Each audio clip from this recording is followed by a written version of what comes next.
दोस्तों स्वागत है आप सभी का एक बार फिर से अपने YouTube चैनल में। दोस्तों आज हम चर्चा करने वाले हैं मेंडल के नियमों के बारे में। मेंडल के नियमों का अध्ययन हम इस प्रकार से करेंगे जिस प्रकार से मेंडल ने किया था। मेंडल ने क्या प्रयोग किए थे और उनके आधार पर किस प्रकार से नियम दिए थे, उसी प्रकार से हम आपको बताएंगे। सीधी सीधी परिभाषा आपको नहीं बताऊंगा, पहले प्रयोग करके दिखाऊंगा जिस प्रकार से मेंडल ने किए थे, उसके बाद में हम नियम देंगे। ठीक है, तो आइए आज हम देखने वाले हैं मेंडल के नियमों के बारे में। क्या है मेंडल के नियम? मेंडल के नियमों के बारे में देखेंगे। देखो मेंडल के 3 नियम थे। ऐसे बोला जाए तो ये नियम थे ही नहीं, मेंडल ने कभी नियम नहीं दिए थे, मेंडल ने सिद्धांत दिए थे, पोस्टुलेट दिए थे। तो उनके सिद्धांतों के बारे में हम देखेंगे। बाद में उनको नियम बनाया गया था। हमने देखा कि 3 वैज्ञानिक थे, उनके द्वारा इनकी पुनः खोज की गई थी और उसके बाद में इसको मेंडल के नियम नाम दिया गया था। तो मेंडल के 3 नियम दिए जाते हैं। वो 3 नियम क्या है, सबसे पहले तो उनके बारे में देख लो। सबसे पहला नियम है मेंडल का, वह है प्रभाविता का नियम। ठीक है। दूसरा नियम है इनका पृथक्करण का नियम। ठीक है, पृथक्करण का नियम है। इसके बाद में इनका तीसरा नियम है, उसको हम बोलते हैं स्वतंत्र अपव्यूहन का नियम। स्वतंत्र अपव्यूहन का नियम। ठीक है, ये 3 नियम दिए जाते हैं। नियम इनको बाद में नाम दिया गया था, पहले उन्होंने 3 सिद्धांत दिए थे। ठीक है, अब ये सिद्धांत उन्होंने दिए कैसे, इसके बारे में थोड़ी सी चर्चा कर लेते हैं। पहले उन्होंने प्रयोग कैसे किए थे और उनके बाद में सिद्धांत दिए थे, वो किस आधार पर दिए थे। मैंने आपको बताया था कि पौधे के लक्षणों को जीन नियंत्रित करते हैं और उस जीन के अंदर 2 युग्म विकल्पी मिलते हैं। 2 युग्म विकल्पी मिलते हैं और वो युग्म विकल्पी प्रभावी और अप्रभावी 2 प्रकार के होते हैं। मेंडल ने बताया था बाद में। तो वो देखो क्या है, मेंडल ने क्या किया था, सबसे पहले समयुग्मजी लिए थे। क्या लिए थे भाई? समयुग्मजी विपर्यासी लक्षणों, समयुग्मजी विपर्यासी लक्षणों के जो पौधे थे उन दोनों के बीच में क्या करवाया था, क्रॉस करवाया था, संकरण करवाया था। उसके बाद में उसने देखा था कि इनके, ये तो लंबा पौधा था, ठीक है, ये तो लंबा पौधा था और यह बौना पौधा था। ठीक है, बौना पौधा था। इन दोनों के बीच में इसने क्रॉस करवाया तो इनसे जो संतान प्राप्त होगी उसको हम F1 पीढ़ी बोलेंगे। क्या बोलेंगे? F1 पीढ़ी बोलेंगे। और उन्होंने देखा कि F1 पीढ़ी के अंदर जितने भी पौधे थे वो सारे के सारे लंबे प्राप्त हुए थे। इन दोनों के क्रॉस से सारे के सारे पौधे हैं वो लंबे प्राप्त हुए थे। लेकिन ऐसे पौधे थे लेकिन वो विषम युग्मजी थे, विषम युग्मजी लंबे पौधे थे। ठीक है, ये बात तो सर समझ में आ गई। विषम युग्मजी है, लंबा भी है क्योंकि इसके अंदर ये प्रभावी लक्षण है, यह है, इसके कारण यह है लंबा पौधा है। अब क्या किया था, यहाँ तक तो चलो कोई बात नहीं, नॉर्मल बात है। अब इसने क्या किया, F1 पीढ़ी के अंदर जो पौधे अपने को प्राप्त हुए उन्हीं पौधों का आपस में संकरण करवा दिया। मतलब F1 पीढ़ी के 2 पौधे ले लिए, अब F1 पीढ़ी के दोनों पौधों के बीच में आपस में इसने क्रॉस करवा दिया। क्या करवा दिया? क्रॉस करवा दिया इन दोनों पौधों के अंदर। F1 पीढ़ी के दोनों पौधे लिए, उनके बीच में क्रॉस करवाया। तो उसने क्या देखा, उसके आधार पर फिर इसने दूसरा नियम दिया था। यहाँ तक तो दिया था पहला नियम, इसके बाद में दिया था दूसरा नियम। तीसरे नियम की बात हम थोड़ी सी आगे करेंगे, लेकिन यहाँ तक समझिए पहले। इसने क्या किया, इस प्रकार से पौधे प्राप्त होते हैं, क्रॉस करवाएंगे तो देखना किस प्रकार से। पहले के साथ में क्रॉस करवाइए आप, कैपिटल टी। पहला दूसरे के साथ में क्रॉस करवाइए आप, कैपिटल टी स्मॉल टी। ठीक है, दूसरा पहले के साथ करवाइए आप, कैपिटल टी स्मॉल टी। दूसरे का ही आप इसके दूसरे के साथ में करवाइए, स्मॉल टी। इस प्रकार से उन्होंने पादप प्राप्त किए थे। अब इस जनरेशन को, इस पीढ़ी को हम नाम देते हैं F2 पीढ़ी। क्या नाम देते हैं भाई? F2 पीढ़ी। तो इस प्रकार से उन्होंने प्रयोग किए थे। ऐसे नहीं पढ़ेंगे, जिस प्रकार से उन्होंने प्रयोग किए थे, उन्होंने 1 साल में किए थे, हम यहाँ पर 2 या 5 मिनट में वो सारा प्रयोग कर लेंगे। तो सबसे पहले उन्होंने क्या किया था, लंबे और बौने पौधे 2 लिए थे जो समयुग्मजी थे और विपर्यासी थे, मतलब दोनों के विपरीत लक्षण थे, है ना। और समयुग्मजी क्यों बोला? जिनके अंदर दोनों युग्म विकल्पी समान है इसलिए समयुग्मजी, और विपरीत लक्षण है इसलिए इसको विपर्यासी लक्षण बोलते हैं। ठीक है, F1 पीढ़ी प्राप्त की, सारे पौधे इस प्रकार के प्राप्त हुए इनको। अब F1PD के दो पादप लेकर उनके बीच में क्रॉस करवाया तो इस प्रकार से उनको प्राप्त हुआ। यहाँ पर आप देख सकते हैं कि ये भी लंबा पौधा होगा, ये भी लंबा, ये भी लंबा। क्यों होगा? क्योंकि कैपिटल टी स्मॉल टी है, यहाँ पर भी कैपिटल टी मतलब प्रभावी लक्षण मौजूद है, यहाँ पर भी कैपिटल टी प्रभावी लक्षण मौजूद है, इसलिए ये भी लंबा होगा। लेकिन इसके अंदर दोनों ही अप्रभावी लक्षण है स्मॉल टी वाले, तो यह तो होगा बोना पौधा। और ये जो तीनों पौधे हैं, ये तीनों पौधे तो लंबे रहेंगे और यह पौधा रहेगा बोना पौधा। ठीक है, इतनी बात आपको समझ में आई? चलो नहीं भी आई तो कोई दिक्कत नहीं, अब समझ में आएगी, जब हम नियम देंगे तब समझ में आएगी। तो देखो मेंडल ने क्या किया था, पहले जो संकलन करवाया था इसके आधार पर उन्होंने बताया था, मेंडल ने बताया था कि जब हम दो समयुग्मजी पादपों, समयुग्मजी विपर्यासी लक्षणों युक्त पादपों के बीच में संकरण करवाते हैं तो उससे प्राप्त F1PD के अंदर जो लक्षण अपने आप को अभिव्यक्त कर सकता है उसी को हम क्या बोलते हैं? प्रभावी लक्षण बोलते हैं। तो यहाँ पर देखो लंबापन है, यह दिखाई दिया है अपने को F1PD के अंदर। सारे पौधे कैसे प्राप्त होंगे? लंबे प्राप्त होंगे। ठीक है, लंबे प्राप्त होंगे तो लंबापन है वो प्रभावी लक्षण हो जाएगा। और जो लक्षण अपने आप को F1PD के अंदर अभिव्यक्त नहीं कर पाते उनको हम क्या बोल देते हैं?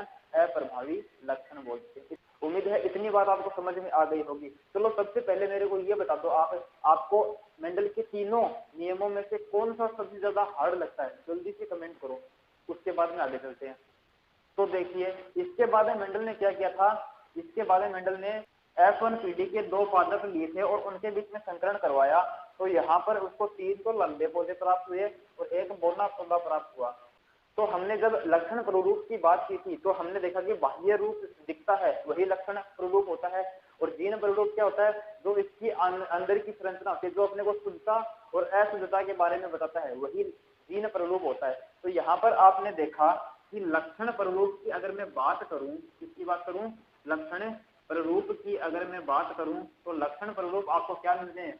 3 तो लंबे पौधे मिल रहे हैं और एक बोना पौधा मिल रहा है। तो लक्षण प्ररूप अनुपात, लक्षण प्ररूप अनुपात क्या हो जाएगा? 3:1, 3:1 हो जाएगा। अब अगर मैं बात करूं जीन प्ररूप अनुपात की, जीन प्ररूप अनुपात की अगर मैं बात करूं तो आपने को क्या देखने को मिलता है कि एक तो शुद्ध लंबा पौधा मिल रहा है अपने को, और दो है वो अशुद्ध लंबे पौधे मिल रहे हैं अपने को, और एक शुद्ध बोना पौधा मिल रहा है अपने को। ठीक है, तो शुद्धता और अशुद्धता का निर्धारण अपने को जीन प्ररूप अनुपात से पता चलता है। तो यहाँ तक आपको समझ में आया कि जो मेंडल था उसने जो अपने प्रयोग किए थे उन प्रयोगों में उन्होंने किस तरीके से प्रयोग किए थे और फिर किस तरीके से उन्होंने नियम दिए थे। अब पहला नियम तो मैंने बता दिया कि प्रभाविता का नियम क्या होता है कि जो लक्षण अपने आप को F1PD के अंदर अभिव्यक्त कर देगा वो प्रभावी लक्षण होगा और नहीं करेगा वो अप्रभावी। यही है प्रथम नियम, प्रभाविता का नियम। बात करें दूसरे नियम पृथक्करण के नियम की, तो हमने क्या देखा था कि लंबा और बोना दो प्रकार के प्रभावी और अप्रभावी लक्षण मिले अपने को। F1PD के अंदर सभी लंबे पौधे थे, लेकिन इसके अंदर जो अप्रभावी लक्षण वो छुपा हुआ था। क्या था? छुपा हुआ था। अब जब हम F1PD के दो पादपों का करवा रहे हैं, क्रॉस करवा रहे हैं, संकरण करवा रहे हैं, तो हम क्या देखते हैं कि प्रभावी लक्षण और अप्रभावी लक्षण दोनों अलग अलग हो जाते हैं। क्या हो जाते हैं? अलग अलग अपने को देखने को मिलते हैं, अलग अलग पादपों में चले जाते हैं। तो इसी नियम को अलग अलग होना मतलब पृथक पृथक होना, इसी नियम को अपन क्या बोलते हैं? पृथक्करण का नियम बोलते हैं। तो इसमें इस नियम को हम परिभाषित कैसे करेंगे? नियम को समझना जरूरी है, परिभाषा तो आप अपने अनुसार भी बना सकते हो बाद में। तो समझिए इस चीज को क्या बोल रहा हूं मैं। पृथक्करण के नियम के अनुसार जब हम F1PD के दो विषम युग्मजी पादपों के बीच में संकरण करवाते हैं तो दोनों युग्म विकल्पी एक दूसरे से पृथक पृथक हो जाते हैं, है ना। तो इसी नियम को हम पृथक्करण का नियम कहते हैं, या फिर हम बोले युग्मकों की शुद्धता का नियम, मतलब वापस से अपने को शुद्ध युग्मक प्राप्त होते हैं, तो इसलिए हम इसको युग्मकों की शुद्धता का नियम भी बोलते हैं। कुछ को समझ में आया? एक बार इसको वापस बोल रहा हूँ जल्दी से। वो क्या बोला मैंने कि हम जब F1PD के दो विषम युग्मजी पादपों के मध्य संकरण करवाते हैं तो उस स्थिति में दोनों युग्म विकल्पी एक दूसरे से अलग अलग हो जाते हैं। तो इसलिए इसको क्या बोलते हैं, पृथक्करण का नियम भी बोलते हैं। और इसके अंदर शुद्ध युग्मक भी प्राप्त होते हैं, इसलिए इसको युग्मकों की शुद्धता का नियम भी कहते हैं। बात समझ में आई कि नहीं आई? उम्मीद है आपको बहुत अच्छे से समझ में आया होगा। तो अब मैं क्या करता हूँ, इन दोनों नियमों को लिख लेता हूँ, आप स्क्रीनशॉट ले लीजिएगा, नोट्स बना लीजिएगा उनके अंदर आप, और एक बार इनको क्लास खत्म होने के बाद में देख लीजिएगा।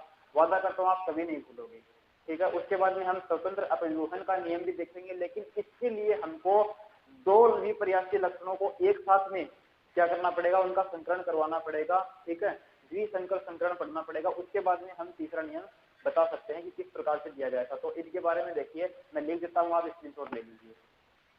तो दोस्तों ये है मेंडल का प्रथम नियम, प्रभाविता का नियम, जिसको हम क्या बोलते हैं कि जब एक ही लक्षण के, यहाँ पर हमने लक्षण कौन सा लिया था, यहाँ पर हमने इसकी ऊंचाई, पादप की ऊंचाई वाला क्षेत्र लिया था। तो पादप की ऊंचाई, लंबापन और बौनापन, जब एक ही लक्षण के विपर्यासी समयुग्मजी पादपों का संकरण करवाया जाता है तो F1PD में जो लक्षण स्वयं को व्यक्त कर देता है वह है प्रभावी लक्षण, और जो लक्षण अपने आप को स्वयं को F1PD में व्यक्त नहीं कर सकता उसको हम अप्रभावी लक्षण बोलते हैं। याद रह जाएगा, बहुत ही इजी है, सबसे सरल है यह प्रथम नियम। अब इसका स्क्रीनशॉट ले लीजिए आप, और उसके बाद में हम पढ़ेंगे मेंडल का द्वितीय नियम, जिसको हम बोलते हैं पृथक्करण का नियम।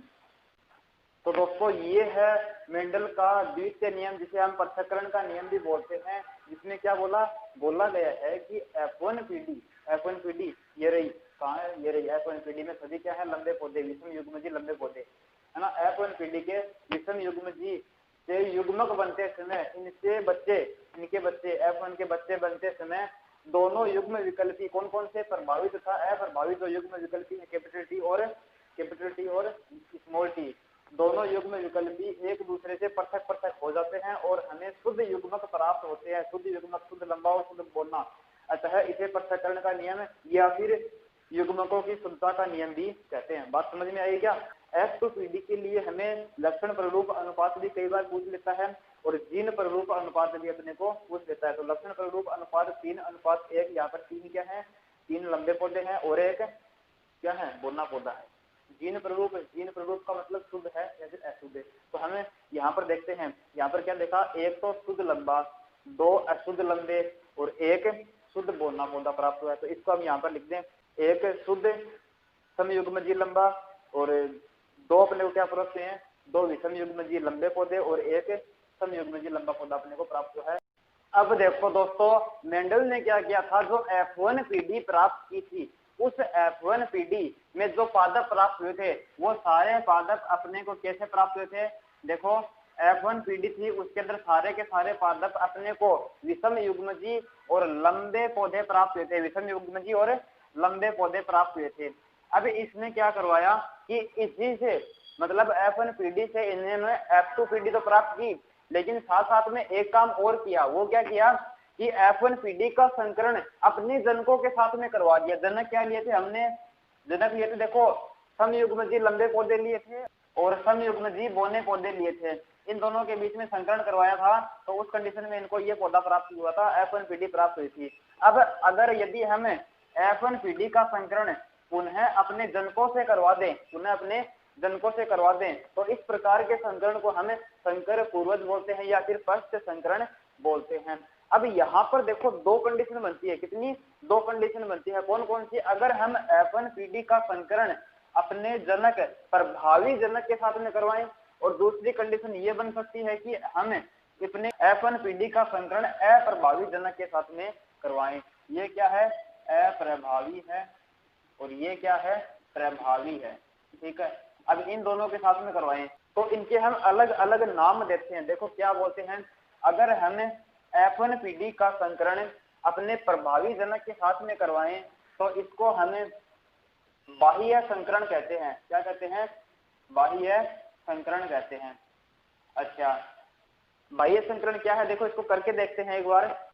इसमें देखो क्या होता है कि हम प्रभावी जो लक्षण है उसका संकरण करवाते हैं, जो F1PD के जो पादप हुए थे, प्राप्त हुए थे, उनसे करवाते हैं। तो यहाँ से देखो एक युग्म विकल्पी अपने को कैपिटल T प्राप्त हो सकता है ना, बिल्कुल हो सकता है सर, बिल्कुल हो सकता है। अच्छा, यहाँ से दो प्रकार के युग्म विकल्प अपने को प्राप्त हो सकते हैं। कौन कौन से भाई? एक तो कैपिटल टी और एक स्मॉल टी। बिल्कुल हो सकते हैं। अब यहाँ से देखना आप, यहाँ से एक मजेदार बात सामने आएगी आपके, वो क्या आएगी देखना है। अगर मैं बोलूं कि जो बाह्य संकरण है इसके अंदर हम प्रभावी जनक का संकरण हम F1PD के साथ में करवाते हैं, तो देखो यहाँ से क्या मिलेगा अपने को? कैपिटल टी, और इसका संकरण इसके साथ में करवाएंगे तो कैपिटल टी स्मॉल टी। मतलब एक तो शुद्ध समयुग्मजी लंबा पौधा प्राप्त हुआ है और एक अशुद्ध विषम युग्मजी लंबा पौधा प्राप्त हुआ है। तो ये दो पौधे प्राप्त हुए हैं। अब हम इनके लक्षण प्ररूप अनुपात क्या देखें? लक्षण प्ररूप अनुपात देखें और जीन प्ररूप अनुपात देखें। और क्या देखें? जीन प्ररूप अनुपात। क्या देखें? जीन प्ररूप अनुपात देखें।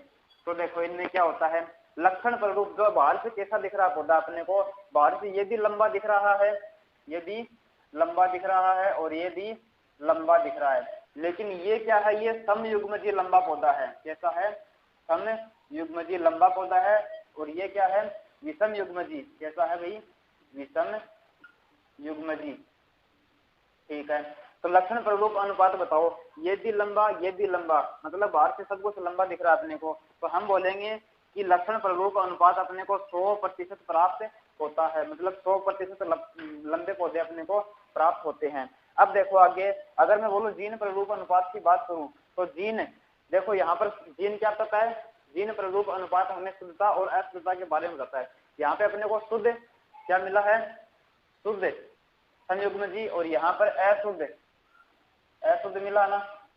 तो देखो हम बोलूंगा कि एक तो समयुग्मजी शुद्ध समयुग्मजी लंबा पौधा और एक अशुद्ध लंबा पौधा विषम युग्मजी प्राप्त हुआ है। मतलब यहाँ पर जीन प्ररूप अनुपात क्या हो जाएगा? 1:1। अब आगे बात करते हैं कि अगर हम F1PD का जो संकरण है वो अपने अप्रभावी जनक के साथ में करवा दें तो क्या होगा? तो उसको हम बोलेंगे, क्या बोलेंगे? परीक्षण संकरण। क्या बोलेंगे भाई? परीक्षण संकरण बोलेंगे। ठीक है, याद रह जाएगा नाम, परीक्षण संकरण। अब ये क्या होता है देखो करके देखते हैं थोड़ा सा। हमने क्या बोला कि हम अप्रभावी जनक लेंगे। ठीक है सर, अप्रभावी जनक हमने ले लिया। इसका संकरण हम करवाएंगे F1PD के पादप के साथ में। तो यहाँ से देखो अपने को क्या प्राप्त होगा? यहाँ से अपने को स्मॉल टी युग्म विकल्प प्राप्त होगा। ठीक है, स्मॉल टी प्राप्त होगा। अच्छा, और अगर हम देखें, अगर हमें यहाँ से देखें तो यहाँ से अपने को दो युग्मक प्राप्त हो सकते हैं, कैपिटल टी और स्मॉल टी। इन दोनों का हम संकरण करवाते हैं, इन दोनों का हमें संकरण करवाते हैं। तो देखो क्या मिलेगा? Capital T small T, small T small T. अब यहाँ से आपको लक्षण प्ररूप अनुपात क्या बनाने हैं? लक्षण प्ररूप अनुपात और जीन प्ररूप अनुपात दोनों बताने हैं आपको। बता सकते हो ना? बिल्कुल बता सकते हो। आप कैसे बताएंगे? लक्षण मतलब बाहर से देखने से ये तो लंबा दिख रहा है और ये बोलना दिख रहा है, मतलब 1:1, या फिर ऐसे बोलेंगे 50% पौधे तो लंबे मिलेंगे और 50% पौधे बोलने मिलेंगे। अब जीन प्ररूप अनुपात की हम बात करें, जीन प्ररूप अनुपात की अगर हम बात करें तो वो क्या होगा वो भी बता देंगे, क्या दिक्कत है।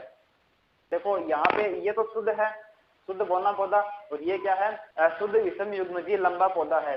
तो देखो यहाँ पर एक तो शुद्ध बोना पौधा प्राप्त हो रहा है और एक अशुद्ध लंबा पौधा प्राप्त हो रहा है। तो जीन प्ररूप अनुपात भी अपने को क्या प्राप्त हो जाएगा? 1:1 प्राप्त हो जाएगा। तो ये था संकरण पूर्वज या फिर पश्च संकरण, जो कि दो प्रकार का होता है, बाह्य संकरण और परीक्षण संकरण। दोनों को आप स्क्रीनशॉट ले लीजिए। ठीक है, अब आगे देखते हैं। तो आइए दोस्तों, अब हम देख लेते हैं मेंडल के तृतीय नियम के बारे में, जो कि है स्वतंत्र अपव्यवहन का नियम, the third law of Mendel. ये क्या बोलता है भाई? इस नियम के अनुसार देखो क्या होता है, स्वतंत्र अपव्यवहन का नियम दिया था।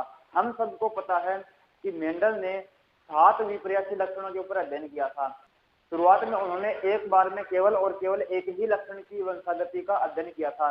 अब हम देखेंगे कि अगर हम 2 लक्षणों को, जो 7 लक्षण है ना, उनमें से अगर 2 लक्षणों को एक साथ में उनका अध्ययन करें तो क्या होता है ना, उनकी स्टडी करें तो क्या एक लक्षण की वंशागति का दूसरे लक्षण की वंशागति पर प्रभाव पड़ेगा क्या? इस नियम में बताया है कि 2 या 2 से अधिक विपर्यासी लक्षणों युक्त पादपों का अगर हम संकरण करवाते हैं, है ना, संकरण कराने पर एक लक्षण की वंशागति का दूसरे लक्षण की वंशागति पर कोई प्रभाव नहीं पड़ता। अर्थात सेकंड नियम में हमने क्या देखा था कि युग्म विकल्पी पृथक होते हैं, जिसको अपन ने पृथक्करण का नियम बोला था। तो यहाँ पर अर्थात हम बोल सकते हैं कि युग्म विकल्पी पृथक होने के साथ साथ में स्वतंत्र रूप से अपव्यूहन भी करते हैं, मतलब एक दूसरे का इनके ऊपर प्रभाव नहीं पड़ता, स्वतंत्र रूप से अपव्यूहन करते हैं, एक पीढ़ी से दूसरी पीढ़ी में स्थानांतरित होते हैं, अपव्यूहित होते हैं। तो ये है स्वतंत्र अपव्यूहन का नियम। अब देखो हम लेकर के देखते हैं, दो विपर्यासी लक्षणों का अध्ययन हम एक साथ करके देखते हैं, फिर एक बार इसके बारे में वापस देखेंगे कि ये नियम क्या है। तो अब मैं 7 लक्षणों में से 2 लक्षणों की वंशागति पर अध्ययन करना चाहता हूँ। तो 7 में से मैं 2 लक्षण उठा लेता हूँ, एक तो ले लेता हूँ बीज का आकार ले लेता हूँ, और दूसरा मैं ले लेता हूँ बीज का रंग ले लेता हूँ। बीज का रंग आपको पता है पीला और हरा हो सकता है, बीज का आकार वो गोलाकार हो सकता है और झुर्रीदार हो सकता है। 2 प्रकार के आकार अपने को मिल सकते हैं। तो सबसे पहले मैं क्या लेता हूँ, बीज, एक तो पीले रंग का बीज लेता हूँ और एक गोलाकार बीज लेता हूँ। ये दोनों लक्षण प्रभावी है, इसलिए मैंने इनको साथ साथ में लिख दिया। अब हरा जो रंग है बीज का वो है अप्रभावी लक्षण है, और झुर्रीदार है बीज का आकार वो भी अप्रभावी। इन दोनों को मैंने साथ साथ में रख दिया और इनका आपस में क्रॉस करवाते हैं, संकरण करवाते हैं। देखो जो रंग वाला लक्षण है उसका प्रभाव दूसरे पर नहीं पड़ना चाहिए, इस प्रकार से ध्यान रखना अपना। तो देखो पीले और हरे ये प्रभावी और ये अप्रभावी लक्षण है, तो अपने को प्रभावी लक्षण देखेंगे F1 पीढ़ी के अंदर कैपिटल वाई स्मॉल वाई, और गोलाकार और झुर्रीदार तो अपने को जो प्रभावी लक्षण है वो दिखेगा कैपिटल आर और स्मॉल आर। मतलब अपने को पीले और गोलाकार जो पौधे हैं पादप हैं वो प्राप्त होते हैं F1 पीढ़ी के अंदर। अब हम थोड़ा सा आगे देखते हैं। अब मेरे को F1 पीढ़ी के अंदर जो पादप प्राप्त होते हैं ना, उनका मैं स्व परागण कराता हूँ, और स्व परागण के फलस्वरूप मेरे को 4 युग्मक मिलेंगे। उन चारों युग्मक का मैं आपस में संकरण करवा के F2 पीढ़ी प्राप्त करूंगा। तो सबसे पहले वो 4 युग्मक है वो कराऊंगा, कैसे करवाऊंगा, वो कैसे प्राप्त करूंगा, इसका स्व परागण करवाकर, कैसे स्व परागण करा करके, मतलब खुद के साथ में ही परागण करा देंगे। इनका देखो मेरे को स्व परागण कराने से मैं देखो किस प्रकार से युग्मक प्राप्त कर रहा हूँ। सबसे पहला युग्मक कैपिटल वाई कैपिटल आर में प्राप्त कर सकता हूँ, पहले को पहले के साथ में, फिर पहले को इसके दूसरे साथ में करवाते हैं। देखो किस प्रकार से, कैपिटल वाई स्मॉल आर ये मैंने प्राप्त कर लिया। अब मैं इसके पहले का यहाँ पर पहले के साथ में कराऊं तो मेरे को मिलेगा capital R small Y, capital R small Y मेरे को मिलेगा। और यहाँ पर इन दोनों का अगर मैं करवाऊं तो मेरे को मिलेगा स्मॉल वाई स्मॉल आर। ये मेरे को 4 प्रकार के युग्मक प्राप्त होते हैं। क्या प्राप्त होते हैं? युग्मक प्राप्त होते हैं। और इन्हीं युग्मकों से, इन्हीं 4 युग्मकों से मैं क्या करूंगा, F2 पीढ़ी प्राप्त करूंगा। वो कैसे करेंगे ध्यान से देखना। सबसे पहले हमने यहाँ पर क्या देखा, स्वतंत्र अपव्यूहन का नियम देखा, जिसमें हमने बताया है कि अगर हम 2 या 2 से अधिक विपर्यासी लक्षणों का एक साथ में अध्ययन करते हैं उनकी वंशागति का, तो एक लक्षण की वंशागति का दूसरे लक्षण की वंशागति पर कोई प्रभाव नहीं पड़ता। हमने क्या कीजिए, 2 विपर्यासी लक्षण लिए थे, है ना, वो क्या है, एक तो बीज का रंग और एक बीज का आकार। प्रभावी लक्षणों को मैंने इधर लिख दिया और अप्रभावी को इधर लिख दिया। अब इनका अगर मैं संकलन करवाता हूँ तो F1 पीढ़ी प्राप्त करता हूँ, उसके अंदर मेरे को सभी पौधे पीले और गोलाकार प्राप्त होते हैं, और इनके मैं स्व परागण से 4 प्रकार के युग्मक प्राप्त करता हूँ, और इससे हम F2 पीढ़ी प्राप्त करेंगे। और F2 पीढ़ी के अंदर अपने को पता चलेगा कि जो लक्षण है वो स्वतंत्र रूप से अपव्यूहन करते हैं। ठीक है, वहां से ये नियम निकल के आएगा, स्वतंत्र अपव्यूहन का नियम। तो आइए दोस्तों, अब देखो मैं जो ये 4 युग्मक प्राप्त किए हैं इनसे मैं F2 पीढ़ी प्राप्त करूंगा। कैसे करूंगा देखना। सबसे पहले मैं इन चारों युग्मकों को यहाँ पर लिख रहा हूँ। ठीक है, capital Y small R capital R small Y small Y small R. ठीक है, इन्हीं को इसी प्रकार से, ये तो मैंने नर युग्मक लिख लिए, और इन्हीं को मैं मादा युग्मक के रूप में एक बार फिर से लिख रखा हूँ। तो देखो कैसे लिख रहा हूँ मैं, इन्हीं को सेम टू सेम आपको वापस लिख देना है। अब देखो इनका आपको संकलन करवाना है। आपको 16 प्रकार के यहाँ पर F2 पीढ़ी के अंदर पादप मिलेंगे, तो वो उनको देखेंगे और उन्हीं के हिसाब से अपन जीन प्ररूप और लक्षण प्ररूप अनुपात निकालेंगे। इनको देखो मैं लिख देता हूँ आपको यहाँ पर, कैपिटल वाई कैपिटल आर। ये देखो कैसे हैं, पीले हैं और गोल हैं, पीले और गोल पौधे अपने को प्राप्त होंगे। अगर मैं यहाँ पर देखूं, capital Y capital R small R, यहाँ पर ये पीला है, यहाँ पर गोल ही है, यहाँ पर गोल ही मिलेगा अपने को ये, क्योंकि यहाँ पर प्रभावी लक्षण कैपिटल आर है। अब यहाँ पर देखूं,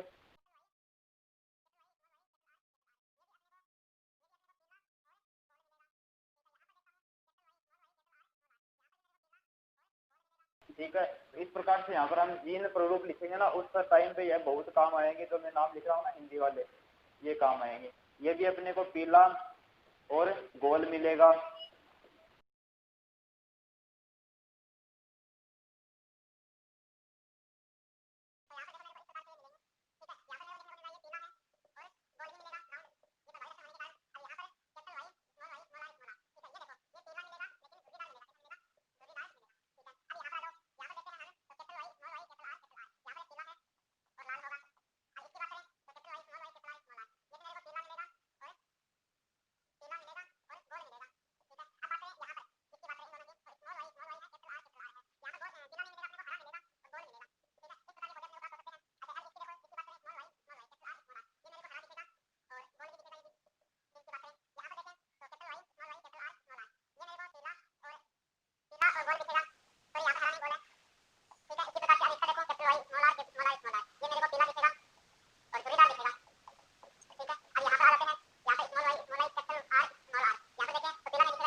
धुर्रीदार, हरा और धुर्रीदार, इस प्रकार से है। अब देखो इस प्रकार से आपको देखना है, आपको पता ही होगा कैपिटल का मतलब प्रभावी होता है। जहां पर कैपिटल वाई और स्मॉल वाई साथ साथ में दिखते हैं, जैसे कि ये है कैपिटल वाई और स्मॉल वाई साथ साथ दिखने, तो यहाँ पर प्रभावी कैपिटल होगा, इसलिए मैंने पीला लिख दिया। यहाँ पर दोनों ही स्मॉल है, इसलिए मैंने धुर्रीदार लिखा है, इसलिए मैंने यहाँ पर धुर्रीदार लिखा है। ठीक है, तो अब मैं इसको रब कर रहा हूँ और आगे देखते हैं फिर। अब दोस्तों देखते हैं लक्षण प्रारूप अनुपात और जीन प्रारूप अनुपात। तो सबसे पहले अगर मैं बोलूं आपको निकालना है लक्षण प्रारूप अनुपात, लक्षण प्रारूप अनुपात, तो वो मैं आपको बता दूं क्या आएगा, 9:3:3:1। ये कैसे आया सर, ये भी बताएंगे। इसके लिए आपको मैं थोड़ा सा होमवर्क दूंगा, आपको ही समझ में आ जाएगा, क्योंकि आप करोगे ना ज्यादा समझ में आएगा, मेरे से यहाँ बताने से ज्यादा समझ में आएगा। देखो कैसे करना है। सबसे पहले मैं आपको जीन प्रारूप अनुपात और बता देता हूँ। जीन प्रारूप अनुपात ये भी बताएंगे, एक बार रुको बस थोड़ा सा। देखो इसको कैसे लिखना है, 1:2:2:4:1:1:2:1। देखो कैसे याद करना है इसको, 12:24:12:12:1, इस प्रकार से याद रखने आपको। अब देखो आप ये जानना चाहोगे कि सर ये जो अनुपात आया है ये आया कैसे है, तो इसके लिए आपको सबसे पहले एक चीज मैं बता देता हूँ। आपको देखना है पीले और गोल यहाँ पर कितने पादप प्राप्त हो रहे हैं। पीले गोल 1 2 3 4 5 6 7 8 9 पादप अपने को पीले और गोल प्राप्त हो रहे हैं, पीले व गोल, पीले व गोल। ठीक है, आपको कितने प्राप्त हो रहे हैं, 9 पादप हैं ये अपने को इस तरीके से प्राप्त हो रहे हैं। अगर इसी प्रकार से मैं आपको बोलूं कि आपको पीले के साथ में अगर मैं बोलूं धुर्रीदार, ये कितने पादप हैं ये कैलकुलेट करने हैं। अब मैं बात करूं पीले के साथ में हरा की बात करूं, तो हरे के साथ में आपको गोल कितने पौधे हैं, हरा और गोल कितने हैं, और हरे के साथ में अगर मैं बोलूं धुर्रीदार, ये कितने पादप हैं। अगर ये सभी आप कैलकुलेट करोगे ना इस टेबल के अंदर, तो आपको पीला और धुर्रीदार ये मिलेंगे 3 और ये भी मिलेंगे 3, लेकिन ये पादप हरा और धुर्रीदार ओनली एक ही पादप मिलेगा। अब आपको शुद्ध और अशुद्ध इस प्रकार से आपको कैलकुलेट करने कितने पादप प्राप्त होंगे। देखो यहाँ पर मैं नहीं लिख रहा हूँ, यहीं पे साइड में देखो, इधर देखो, यहाँ पर एक स्लाइड लगा रहा हूँ। ये जो 9 डाटा है ये आपको कैलकुलेट करना है कि इनके आगे लिखना है कि शुद्ध और अशुद्धता के आधार पर आपको लिखने हैं, आपको यही रेशियो प्राप्त होगा। ठीक है, तो इस आधार पर आपको करने हैं। ऐसा करिए आप इसका ना स्क्रीनशॉट ले लीजिए जल्दी से एक बार, फिर आपको ये जीन प्रारूप और लक्षण प्रारूप अनुपात आपको समझने हैं, निकाल के आपको लिखने हैं। ठीक है, अब आगे देखते हैं कि ये जो नियम दिए मेंडल का, इनके हमारे दैनिक जीवन में क्या उपयोग है, इनका महत्व क्या है आखिर, तो इनका महत्व देखते हैं। तो इनको मैं आपको लेके चलता हूँ एक स्लाइड के ऊपर, उसके ऊपर दिखाता हूँ। दोस्तों यहाँ पर मेंडल के नियम के 6 महत्व दिए जाते हैं, जिसमें पहला मेंडल के प्रभाविता के नियम पर आधारित है। हम जानते हैं कि प्रभावी लक्षण F1 विधि में प्रदर्शित होते हैं और अप्रभावी नहीं। जो हानिकारक जीन होते हैं वो अप्रभावी होते हैं, इस कारण प्रभावी जीन की उपस्थिति में रोग कारक नहीं रहते हैं। दूसरा देखें कि पृथक्करण के नियम से जीन संकल्पना को बहुत मजबूती मिलती है। तीसरा देखें कि इससे नए लक्षणों के बारे में भी पता चलता है।